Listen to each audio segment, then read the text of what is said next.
Argentina আর প্যাটাগোনিয়ার এক অদ্ভুত ভয়াবহ ঘটনা রয়েছে, যেটি একসময় একটি ভূত ট্রেন হিসাবে পরিচিত ছিল। 1920-এর দশকে প্যাটাগোনিয়া অঞ্চলে একটি রেলপথ চলত, যা দুর্ঘটনার শিকার হয় এবং তারপর থেকেই সেখানে অদ্ভুত ঘটনা ঘটতে শুরু করে।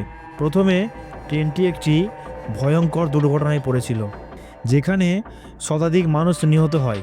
এরপর থেকে শোনা যায় সেই ট্রেনের আত্মা প্যাটাগোনিয়া রেলপথে ঘুরে বেড়ায়। যারা একাকী রেলপথে চলাচল করত তারা বলেছে মাঝে মধ্যে তারা হঠাৎ শুনতে পেত অদৃশ্য ট্রেনের শব্দ, পাহাড়ি পথে চলা ট্রেনের শব্দ, কিন্তু সেখানে কোনো ট্রেন দেখা যেত না। আচ্ছা, তুমি কি সাহস করবে প্যাটাগোনিয়ার সেই ভূত ট্রেন দেখতে এবং সেই রহস্যের সমাধান খুঁজতে?